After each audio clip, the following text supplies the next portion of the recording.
मागच्या अनेक काळामध्ये आयोग निर्जीव असल्याचं आपल्याला माहिती होतं. आमची देखील नेमणूक आता 16 सप्टेंबरला झालेली आहे आणि आम्ही देखील नव्या दमानं या निवडणुकीनंतर कामाला लागलेलो आहोत. माझी आपल्याला विनंती आहे की तक्रार ती पुनश्च मला द्यावी स्पेसिफिकली.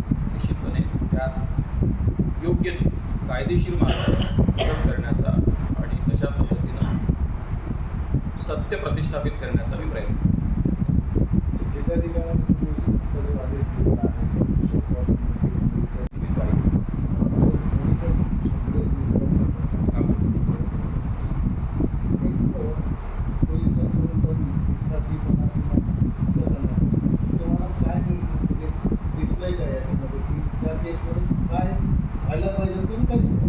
बघा, निथारजी झालेली आहे.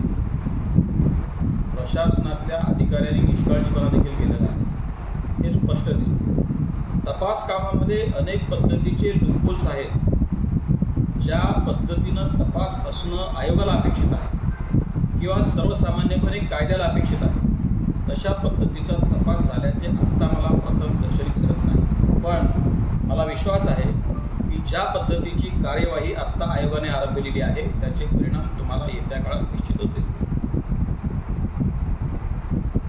जालना पोलीस स्टेशनच्या हद्दीत राहणाऱ्या छत्रपती संभाजीनगर महानगरपालिकेमध्ये परिचारिका या पदावर कार्यरत असलेल्या मोनिका सुमित झांबरे निर्मळ या 30 वर्षाच्या विवाहित मातंग भगिनीची निघरून हत्या करण्याचं शेख इरफान शेख पाशा या लासूर पोलीस स्टेशनच्या हद्दीत राहणाऱ्या नराधम इस्माने अशा पद्धतीचं कृत्य केलेलं आहे.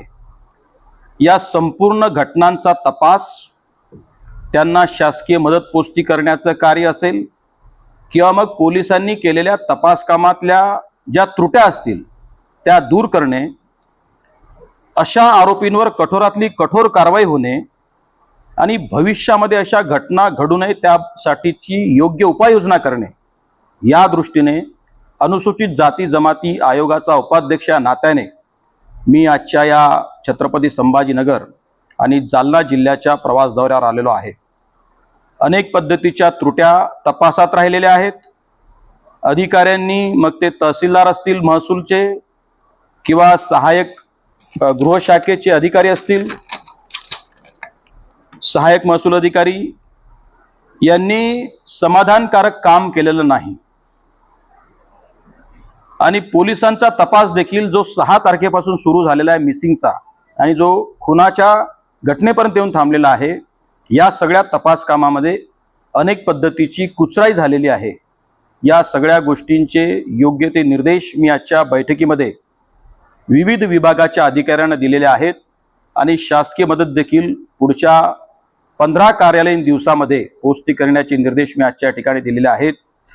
मी आपल्या माध्यमातून अशा माझ्या शोषित बांधवांना विनंती करतो की त्यांनी कोणत्याही पद्धतीच्या शोषणाला बळी न पडता त्यांच्या विरुद्ध जो काही अन्याय होत असेल त्याच्या विरुद्ध त्यांनी आवाज आपला बळकट करावा.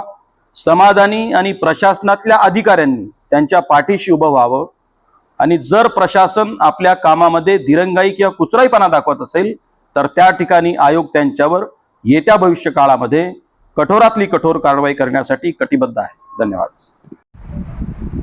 प्रत्येक गोष्टीला मी टाइम बाउंड करणार नाही, पण हे लक्षात घेतलं पाहिजे खालच्या अधिकाऱ्यांनी की आता कोणालाही डोळे बंद करून दूध पिता येणार नाही. आयोगाचं लक्ष आहे, जर कायदेशीर पद्धतीनं योग्य पद्धतीनं कार्यवाही त्यांनी केली नाही तर याही उपर यंत्रणा आहे आणि जर त्यांनी याची दखल घेतली नाही तरी शोकॉज देऊन आयोग नुसता थांबणार नाही, त्यांच्या सर्व्हिस बुकमध्ये देखील त्याची एंट्री केल्या जाईल आणि ही कार्यवाही मग फार कठोर असेल तेव्हा त्याची नोंद त्यांनी घ्यावी, एवढंच सांगतो. चला, थँक्यू. शिष्यवृत्ती दिली जाते आणि त्या तुलनेत बाकीच्या ओबीसी किंवा बाकीच्या समाजाला दिली जाते, तर याच्यामध्ये तफावत दिसते.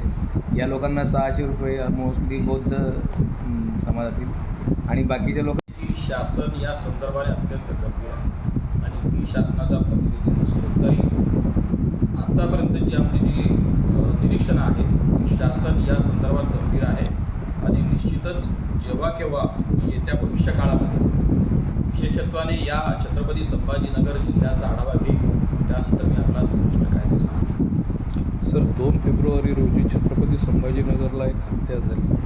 कल्पेश रुपेकर म्हणून सनी दाखल झाला. त्या कुटुंबांची मागणी आहे आणि उद्यापासून ते CP ऑफिस समोर उपोषणाला बसत आहे.